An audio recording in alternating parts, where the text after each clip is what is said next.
Brodes Media.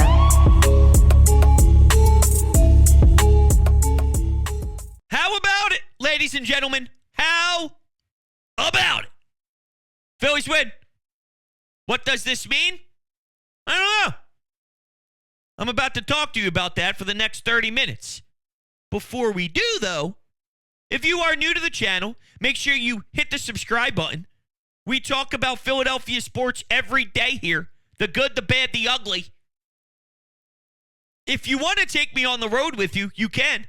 Apple Podcasts, Spotify, search Sports Talk with Brodes. Leave a 5-star rating and a review. That will go extremely far with the algorithms. Thank you, thank you, thank you, thank you. We're almost at a big milestone on Apple Podcasts, so you guys are the greatest.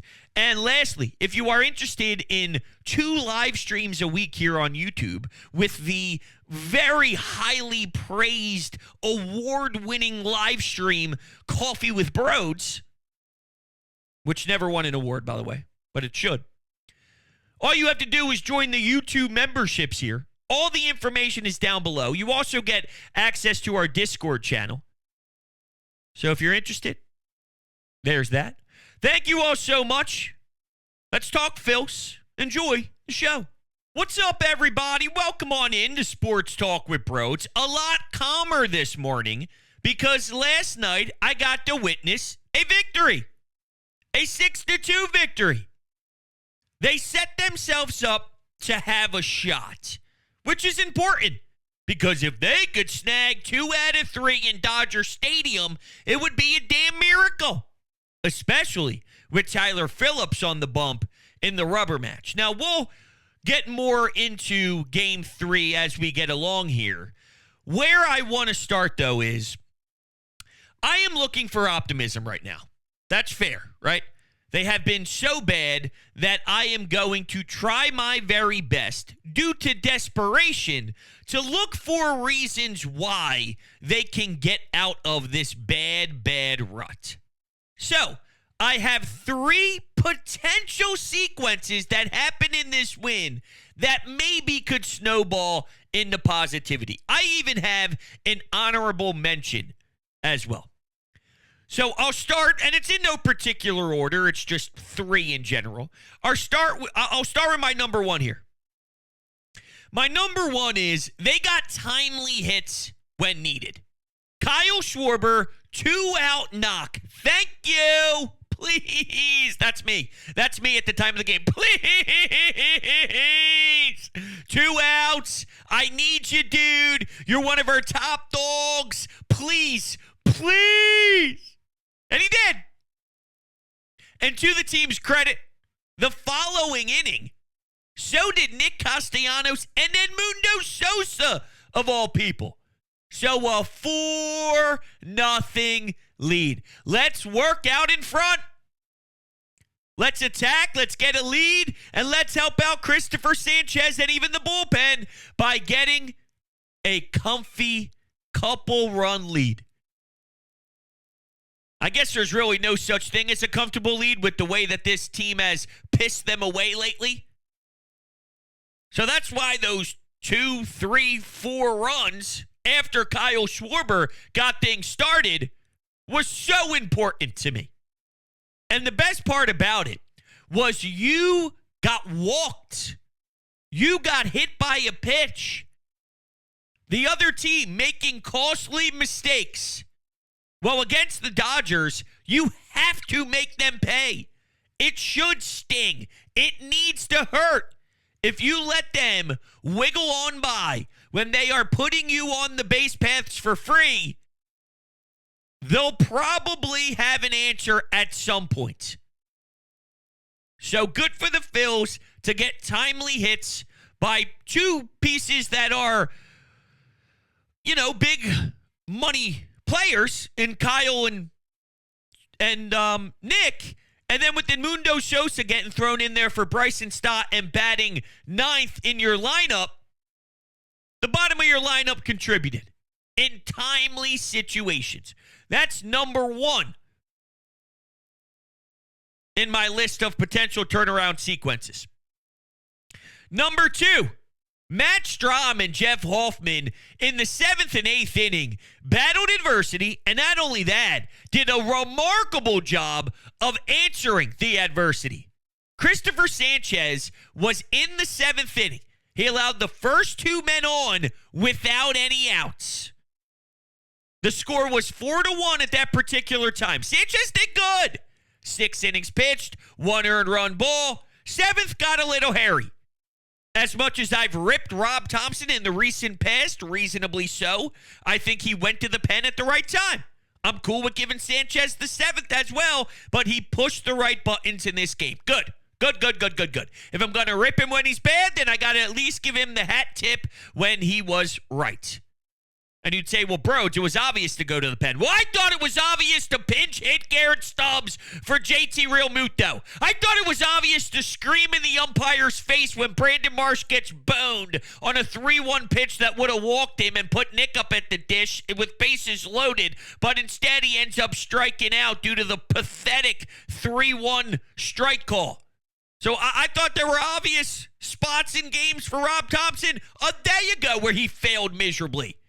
Sure, it's not the best bar set in the world. Hey, at least he didn't screw up fundamental managerial decisions. I get it. It's sort of like me being excited for Taijuan Walker to come back. Not because it's Taijuan Walker, but it's because you're throwing Orion Kerkering as an opener and then having Allard follow him.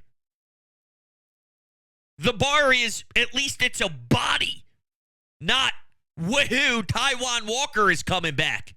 They actually wanted him for Phoenix. The update we've seen most recently, and the last one I saw was Matt Gelb saying he was supposed to start and get some rehab going in Lehigh Valley, but because there was an issue with the weather, there was a bit of some delay, and they were trying to get him into Akron so he can pitch in Double-A, so maybe they can get him quickly here. We'll see.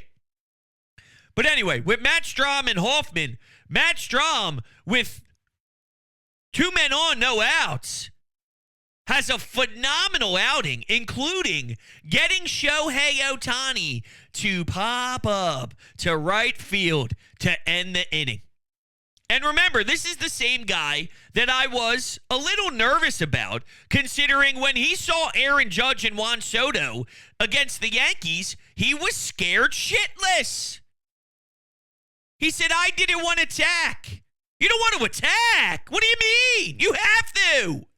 Well, not only did he attack Shohei Ohtani, but he did something out of the norm. And I like that.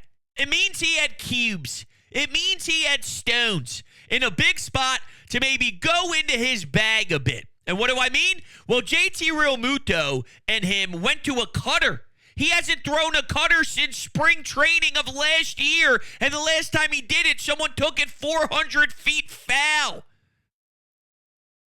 He wasn't phased.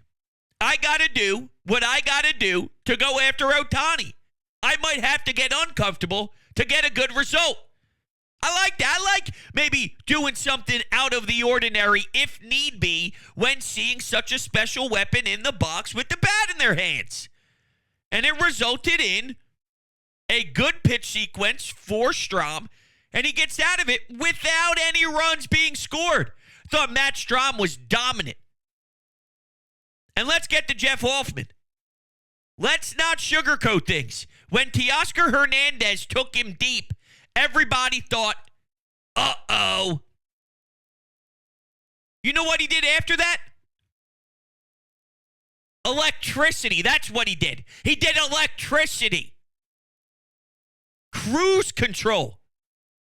Even gave us a scream and a yell and a fired up sort of a reaction to getting a big out. And by the way, he went up against Freddie Freeman. He got Will Smith looking. I don't know what Will Smith was doing. Probably sitting off speed. Because here comes Hoffman almost right over the plate there. But there was some hesitation in Will Smith. He somewhat buckled. Like thought too late. I should swing. And then he just stayed there. Like he was a statue. So Jeff Hoffman got some of the top guys and delivered after the Teoscar Hernandez homer.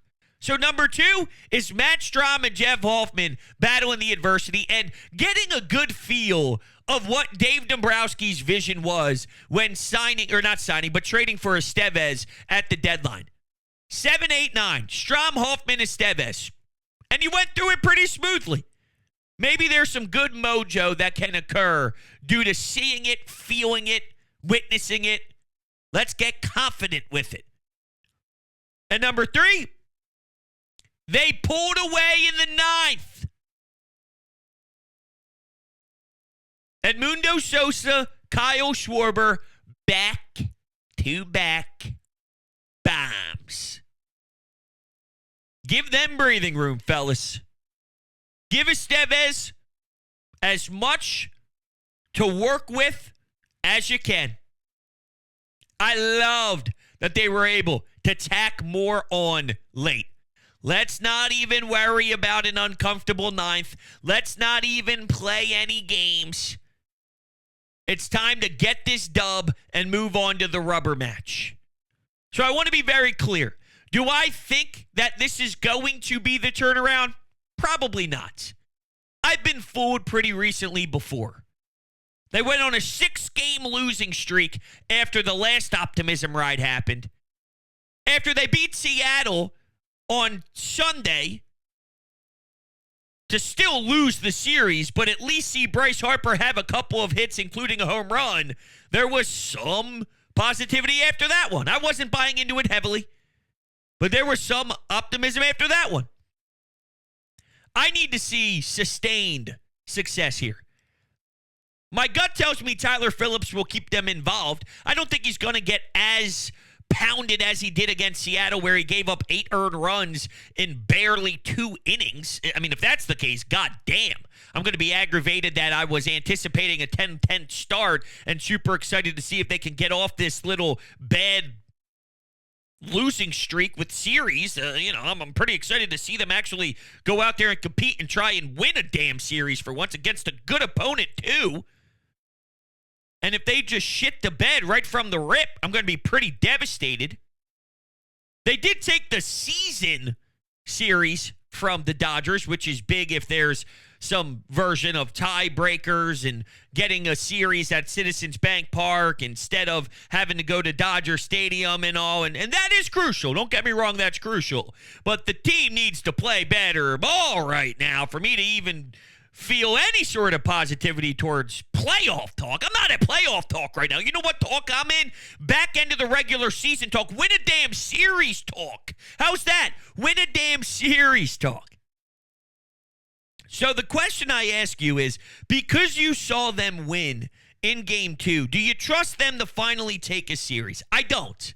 I hope I'm wrong, but I don't. And even if they do win, I'm still looking for consistency and sustainability to the point where I can almost relate this to the Chicago White Sox. The Chicago White Sox finally won a game to snap their 21-game losing skid, which is a disaster. I couldn't imagine being in a clubhouse and taking the field every day, probably hating my teammates because there's no way the energy was good and the vibes were good. Trust me, there's no way.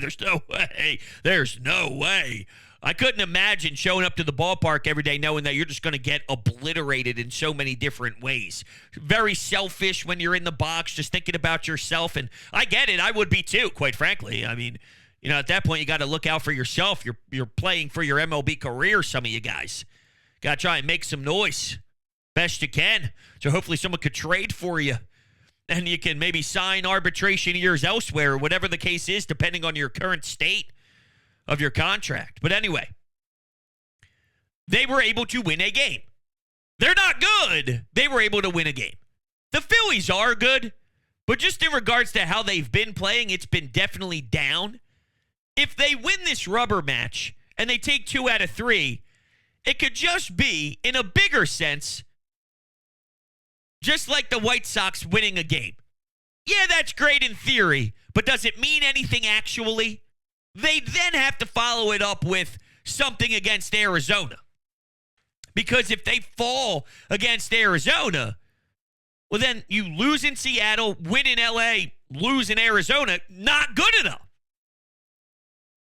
Even if you split against Arizona, that would make it a 5-5 if you are to beat the Dodgers and take 2 out of 3, taking 1 in Seattle, and then splitting with Arizona. 5-5 is unacceptable in my eyes, although I can already hear some Phillies fans now that are listening to this going, that's not too bad. Yes, it is. Yes, it is. There's no way that I can accept any sort of 500 ball. So real quick before I get to my honorable mentions, and then we'll take your phone calls here. Christopher Sanchez, against the Yankees, he went 5 2/3, allowed 6 earned runs. So it is a huge bounce-back effort for Sanchez. That is a great lineup. That is a scary place to go and play. Dodger Stadium against the Dodgers when your team is free-falling. Yo, stop the bleeding. Yeah, here you go, Christopher Sanchez, after you just got beat up good against the Yankees. That's why I'm a little nervous about Tyler Phillips, because there's a ton of pressure on the kid to take the diamond, and his last start was so egregious, I'm sure that dipped into his confidence to some level, and you're in Dodger Stadium against this Dodgers lineup trying to take a series when your team needs it badly. That is a really difficult spot for this team.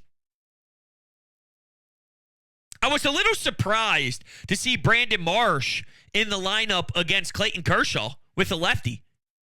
Bryson Stott didn't get the nod, and Edmundo Sosa did. How much of this is Edmundo Sosa getting 3 runs batted in at the same time? Because Bryson Stott has had a down year. They won this game with Edmundo Sosa logging in 3 RBI. Is there something to that? Just throwing things out there. All right, my honorable mention. How many times have we seen something go against the Phillies? It's an uncontrollable. There's nothing they can do about it. But when there's bad umpiring, there's bad umpiring. And it seems over the last week and a half, 2 weeks, they've gotten the short end of the stick. Well, Bryce Harper tags up from second base. One of the most ridiculous throws from right field I've ever seen. Made it a bang-bang play over at third. When they went to the review, I thought Bryce got in there. Now, am I 100% sure? Probably 99.7. And if you're not 100%, you can't overturn it. And it took maybe one of the most perfect throws ever to get him with a cannon. So I'm not really mad at Bryce for attempting it. You don't want to make a third out at third that way, especially when you're in scoring position. But think about the throw. And quite frankly, I think he still beat it. So my overall point is, I thought the Phillies got screwed. And I've seen them get screwed recently, and they just haven't had a response to it. Whether they've strike out afterwards, like Brandon Marsh, for example. That 3-1 pitch that led to the inning ending because Brandon Marsh struck out after he should have walked in 2 games ago. You didn't have to swing at a pitch that was super far off the plate that wasn't even competitive. There was something that went against you. You still had a chance to walk. The pitch was a ball. You didn't have to swing at such an egregious pitch. They never handled it well. Bryce, having to deal with it, didn't handle it well. I thought Estevez had to deal with some bad strike zones. Well, in this most recent game too, but even in other games. And the Phillies didn't handle it well. They didn't allow for that call and the replay booth to get into their heads. How much stock am I putting into that? Probably not a ton. That's why it fell on my honorable mention list. How much stock am I putting in any of these potential turnaround sequences, the 3 I laid out? Once again, probably not that much. But when you are failing as miserably as you're failing, I need to try my very best to give some version of life to the people and to the fans. All right, here's a couple of updates First off, this is courtesy of Corey Seidman. Nick Castellanos has hit .283 with an .822 OPS since May 28th, which is a stretch that represents more than half of his plate appearances for the season. Doesn't feel that way. I'll tell you that for free. Kyle Schwarber talked a lot about the current struggles with the team, but said he wishes the fans could see how hard they are still working behind closed doors. He praised the locker room culture as a big reason why they still feel so confident in what they can do. That's courtesy of Luke. I'm unfamiliar on how to pronounce the last name. He works for Fox Sports Gambler. Arcania, maybe? But he threw that out there after listening to Kyle Schwarber speak post-game. And I'll say this, I'm not doubting that they're trying hard. I never doubted their work ethic or their want to or anything like that. My point with this Kyle Schwarber take and why I don't put too much stock into it is I know the culture in the locker room's great. It's been great even before London and after London. It's been great since the deadline. Locker room culture has never been a problem. They've been losing. That hasn't really impacted anything. The locker room culture is great. They've still been losing with the locker room culture being great. So they can continue to lose with locker room culture being great. And they've been putting work in forever. They've been losing, putting work in. You could put in a ton of work and still lose, you know. It is still very capable of putting in work and not getting the results. Now, I get it. They're not mailing it in and going, all right. Although their words seem to trend in that direction. We're too good to play this bad forever. We're too talented for this to continue. Sometimes that feels as if you're just going to roll the ball out and expect different results because, well, look at what we can do with the back of the baseball card, even though it really hasn't transpired that way. But Kyle is saying, yo, fans, we are doing a lot behind the scenes to try and get us out of this funk. And okay, I guess there's something to that. But whatever you're trying hasn't really worked. Maybe I'm being too harsh. I don't know. And let's get to this last thing here. When Alec Boehm had a chance to help out on when there was a runner on third and less than 2 outs, Alec Boehm struck out. That was only the 4th time in the last 2 seasons that Boehm struck out with a runner on third with less than 2 outs. That's pretty crazy to think about. Truly. Only 4 times in the last 2 years? Damn. All right, hey, before we take your phone calls, let me tell you about my friend Chris Gates Fitness and his online fitness training camp. Chris is an online fitness coach and a massive football fan, and he spent his summers as a kid going to Eagles training camp and going to the vet, and he's created a fitness community designed specifically for football fans just like you and me. If you're ready to elevate your health and fitness goals and do it with a group of like-minded people, you have to check this out. There's seriously so much packed into his training camp. You will be blown away by everything you get as a member. There's customized monthly workout programs that will help you burn fat, build muscle, and feel more athletic. There's access to live Q&As with Chris. There's exclusive community support. There's a chance to win free prizes like gym equipment, supplements, coaching calls, and so much more. If you join and use promo code Brodes, you will get a fat percentage off your first month. Don't miss out. Visit chrisgatesfitness.com/training camp or click the link down below in the description to start your journey today. All right, let's run to the phones. Let's do it. Yeah, bro, listen, man, I know you're going to give them all the credit for finally winning the game, but, dude, I'm not going to turn around and say something like that. Dude, I give them two credits. They played hard at the end of that game. They really secured that win, but I'm not really convinced that they're a better team than they were a month ago. They're good for them. They're beating the Dodgers in the regular season series, but a lot of work to do. And everyone going to give them credit for that. I don't give a shit because just because they're better than the Dodgers don't mean shit. The Dodgers have been the choke artists of the fucking century, so I don't really give a shit. All right, listen, that's fair. I can't knock you for feeling negative about this team just in totality. If anybody has bad, what is the word everybody says these days? The young kids, the aura, aura. I don't know if I'm using that correctly. Damn, I'm old.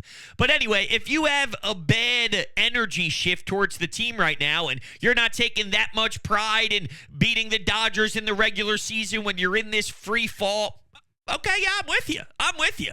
I'm giving them credit for winning this game, but they need to do a lot. I need to see a 10-game sample size where they run off 7 wins and they go 7-3. I don't accept 500 baseball right now. That wouldn't be a win on this road trip. I'm not moving the bar. I'm not moving the standard. I needed a winning road trip. So they can still do that if they beat the Dodgers on this final game in the rubber match and then they sweep Arizona. They can do it then. They'd be able to do it. At that point, they would have, well, right now it's what?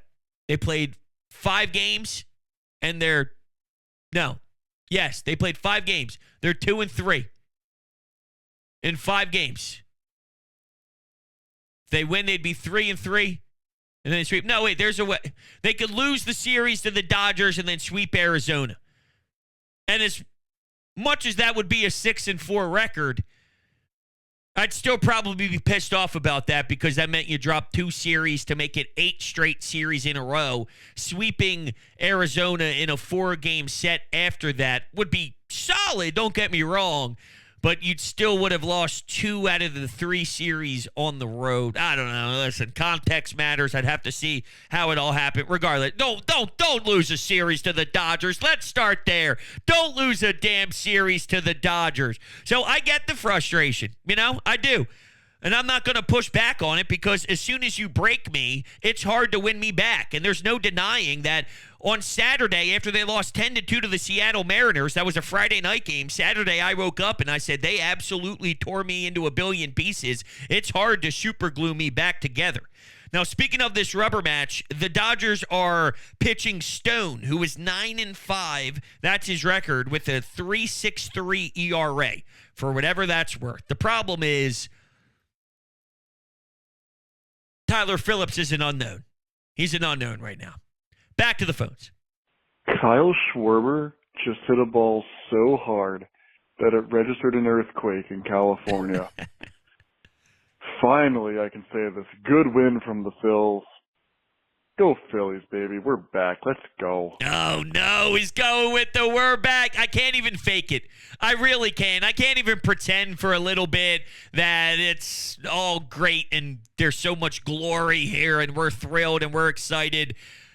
I can't. It's been long, fellas. It's been long. They've been playing tragic baseball forever. And yeah, you'd think they'd somehow snap out of it eventually. It has to happen, right? I'm with you. I do think that. But they beat me down. They really did. They have hit me so hard so many times that I can't even fake pretend we're back, baby. That's how you know we're down in the dumps. All right? I like to kind of quickly shift gears and, enjoy the hype and all that stuff. I can't do that after that one game. I just can't. Now, I wish I thought of something similar to the Kyle Schwarber earthquake thing. I could have played into that a little bit earlier into the show. It's a good pull by you, unless you stole that from something on social. I'm not sure if that's a common joke that was made at the time, because I could see that. But I'll give you your credit. There's no reason to believe that you did that. I mean, shame. I'm an asshole. How dare I? I take that back. I apologize. Brodes, I took your advice, and I didn't blow off my girl for the Phillies game, and they won, damn it. They won. You're a great man, and you're an even greater podcaster. Go Phils. Go Phils. I appreciate the call. Now, if you didn't listen to the most recent podcast we did, that caller called in and brought up how mad he was that he told his girlfriend, I don't feel like hanging out because the Phillies played the Dodgers. And when they lost, he felt like a bad person. What? You can't even get me a dub? I told my girlfriend, no, we're not chilling tonight. And then you end up screwing me? You know what I'm saying? I said, dude, make sure you kick it with the missus. All right? The missus deserves the love Figure out a way to throw it on the iPad, throw it on the phone, or maybe she's chill enough to say, hey, listen, I'm happy you're with me hanging out tonight. We'll throw it on in the background and we can have a glass of wine or something. You know what I'm saying? You know what I'm saying? And listen, that's all you got to do. You got rewarded. You made the right decision. When you make the right decisions, good things happen. All right, you got to play the long game with this stuff. You got to make sure the missus is happy. Trust me. Trust me. All right? It's about keeping her happy. And you being happy too, by the way. Listen to this. You know what this should be? Should be Dr. Phil. Dr. Brodes. Sit down. What do you got? I can fix it all. I can fix all the world issues.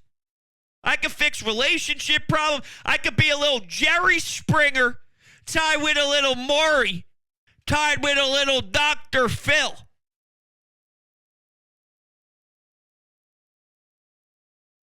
That's something. Didn't think we'd get to that today. All right, let's take one more.